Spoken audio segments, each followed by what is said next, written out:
Bom, no vídeo de hoje quero falar com vocês que história é essa de que o jogador aí, o Xará, né, que jogou muito tempo no Atlético Mineiro, colombiano, que atualmente está no futebol dos Estados Unidos, estaria sendo especulado aqui no Cruzeiro. Vi muita gente mandando isso tanto lá no Instagram, quanto também algumas informações no Twitter, que eu quero que dê uma atualizada sobre esse caso, tá? Jogador que está longe do Brasil, um pouco mais de 3 anos, desde quando foi negociado, com um valor bem alto, próximo dos 22 milhões de reais. Então até por conta disso já dá para ter uma ideia que não seria nada fácil e nem viável para o Cruzeiro, que eu quero comentar aqui nesse vídeo. Além disso, também sobre a situação e a tabela do Campeonato Mineiro, né? Onde a Federação Mineira explicou como vai funcionar os regulamentos, uma bagunça total. Esse ano mesmo, nossa, o Campeonato Mineiro fez um monte de erro, que eu tenho certeza que vai ter mudanças já para a próxima temporada e pelo menos até agora. Com a classificação do Cruzeiro, não estaremos na próxima fase, como que seria, né, a classificação no momento e o que o Cruzeiro precisaria fazer para se classificar, que eu quero comentar aqui nesse vídeo de hoje. Só antes de começarmos, por hoje aqui para deixar seu like, se inscrever em nosso canal, ativar as notificações para ficar por dentro, né, toda vez que nós postarmos um vídeo aqui novo no canal. Hoje deve sair só 2 vídeos mesmo, um por volta agora de 11h50, meio-dia, e outro por volta ali das 5h30, 6 horas, e amanhã normalmente, tá? 11h30 da manhã, 5 horas da tarde e às 7h15 da noite. Antes de darmos sequência, tem um recado para vocês da BetWill, casa de apostas esportivas que te dá R$200 de bônus sem riscos, né, na sua primeira aposta. Por exemplo, você depositou R$150 no seu primeiro depósito e tudo mais.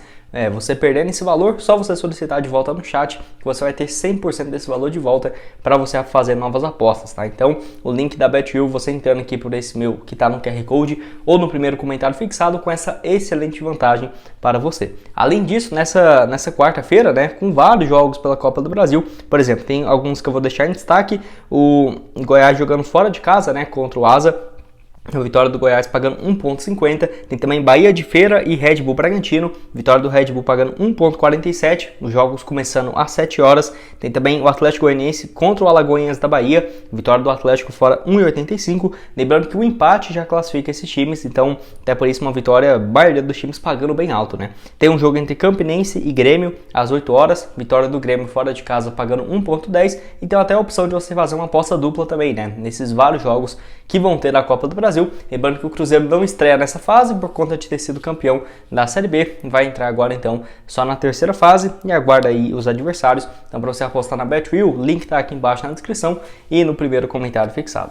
Eu acabei nem falando na chamada do vídeo, mas quero começar falando sobre o atacante Lelê, que foi especulado aqui no Cruzeiro. Já tinha trago algumas informações para vocês de fontes confiáveis que o Cruzeiro sondou, monitorou a situação do atacante. Acho que quase todo time da Série A que busca uma opção para ser o titular ou um centroavante reserva deve ter consultado a situação do staff do jogador de 25 anos de idade que vai jogar no Fluminense nessa temporada de 2023. E os valores não são tão altos, tá? Nesse primeiro momento, um empréstimo pagando R$400 mil, não para o Volta Redonda, mas sim para o Itaboraí Profut, que é o time que detém os seus direitos econômicos, e caso ele vá bem, tem uma multa, no caso contratual, né, um valor já proposto de R$4 milhões.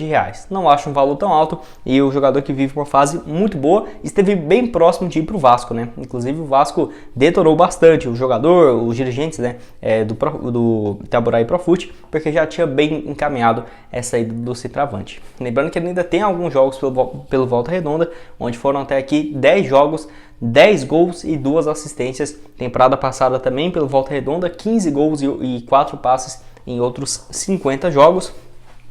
E até quando eu trouxe essa informação aqui do Lelê, eu já falei, né? Não seria fácil essa contratação. Acho que ele iria continuar num clube do Rio de Janeiro, ainda mais o Fluminense, que é o time onde ele torce, né?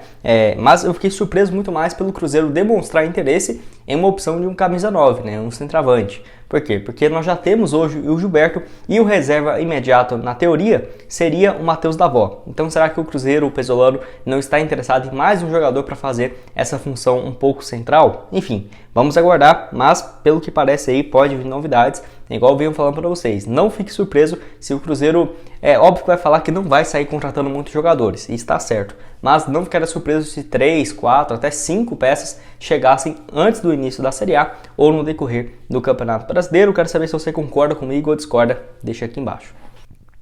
Bom, quero falar com vocês então sobre o Xará, informação aí no caso trazida pelo blog da Raposa, que antes disso eu quero comentar como surgiu, né, esse boato do jogador que tem seus 31 anos de idade, colombiano, que poderia ser uma boa opção para o Cruzeiro, né?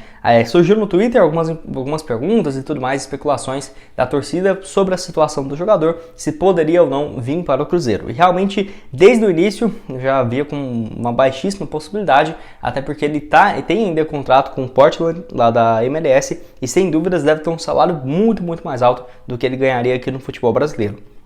Ele se muda para lá em 20 de fevereiro de 2020, né? Então tem um pouco mais de 3 anos que o jogador está atuando pelo futebol da MLS e tem tido bons números. Além disso, naquela época ele foi negociado por 22 milhões de reais. Então, se a equipe dos Estados Unidos quisesse abrir mão dele, possivelmente iria querer de volta um valor próximo a esse, né? De 20 a 25 milhões de reais, valor totalmente fora da realidade do Cruzeiro hoje, que não vai pagar um valor alto desse jeito na contratação de um jogador.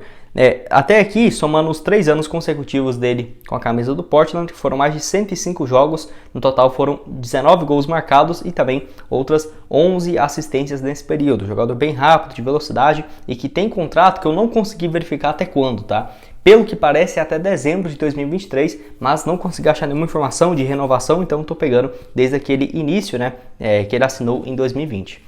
Enfim, a informação que temos aí no caso do blog da Raposa é de que essa pergunta, né, ele colocou assim, ó, boa, essa pergunta surgiu ontem, um boato de que o atacante Imi Xará, ex-Atlético e hoje no Portland Timbers dos Estados Unidos, estaria negociando com o Cruzeiro. E o blog da Raposa diz que apurou que não existe nada de negociação e o jogador continua na MLS para 2023, que já era uma informação assim, que era de se esperar, porque o atleta tem sido valorizado desde aquela época que ele jogava aqui na América do Sul, antes de ir para o Atlético, né? Pelo Atlético ele ficou 2 anos, o melhor dele foi em 2019, com 9 gols em 46 jogos, ele foi muito bem de 2017 a 2018 pelo Júnior Barranquilla. Foram no total mais de 71 partidas pelo clube colombiano, 21 gols e 16 assistências antes dele vir para o rival, e assim... O Atlético foi bem curto nessa passagem, logo foi negociado, até porque foi um valor bem alto, e eu aceitaria no Cruzeiro, mas muito difícil de pensar, justamente por conta dessas cifras, e é uma posição que eu venho batendo aqui na tecla. O Cruzeiro precisa de um ponta direita. Hoje o Cruzeiro basicamente está jogando ali com o Nicão nessa função e o Stênio para entrar no segundo tempo, mas eu acho que precisa assim, de mais uma alternativa para esse setor. Tem também o Daniel Júnior, que jogou improvisado e tudo mais, mas não acho um nível assim perfeito, excelente para começar o Campeonato Brasileiro. Quero também ouvir a opinião de vocês aqui nos comentários. E para terminar aqui, quero falar sobre essa classificação maluca, né, do Campeonato Mineiro, onde mesmo depois da Federação Mineira de Futebol se explicar um pouco, ainda não está nada fácil de entender. Que ficou definido o seguinte, de acordo com o Samuel Venâncio: o primeiro colocado no geral, ou seja, o melhor, enfrenta o segundo melhor colocado. Tá bom, então o segundo melhor colocado seria, por exemplo, o Atlético, que tem 14 pontos no momento.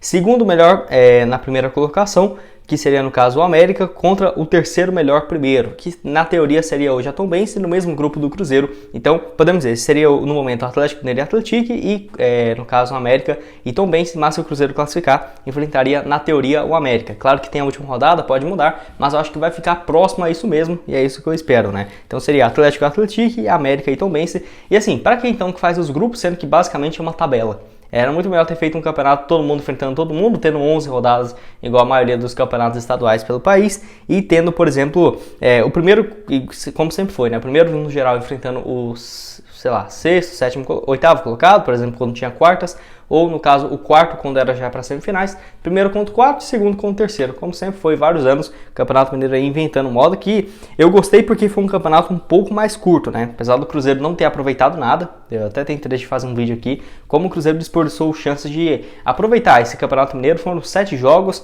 se for 3, 4 que o Cruzeiro realmente utilizou boas peças, fez um bom jogo, foi muito, então foi uma redução aí no número de jogos que eu acho interessante, mas nesse formato ficou terrível, né? Eu quero saber também se você concorda comigo, discorda, basicamente reduzindo a quantidade de jogos e ao invés de colocar uma tabela que é todo mundo junto e fazer todo mundo aí, ó, primeiro contra o quarto, terceiro contra o segundo nas semifinais, ficou colocando esse trem de primeiro no geral contra o segundo melhor colocado.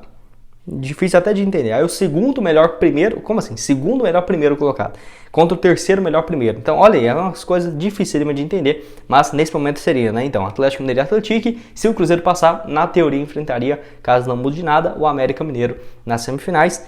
Temos que ver também se tem diferença de empate, por exemplo, como a América se classificou com mais vantagem que o Cruzeiro, se a vantagem dos dois jogos empates, por exemplo, na soma dos placares, 2-2, os dois jogos do 0-0, se o América teria vantagem, ou por exemplo o Atlético em uma eventual decisão. Enfim, Campeonato Mineiro aí a ser nada fácil de explicar em 2023. Cruzeiro que, se vencer e contar com um tropeço da Tombense, que enfrenta o América, poderia então conseguir essa classificação. A questão é, o América enfrenta o Tombense, e se o América, por exemplo, deixa a equipe da Tombense vencer, basicamente já teria classificado a Tombense para enfrentá-las na semifinal. Para o América é melhor enfrentar o Cruzeiro ou o Tombense?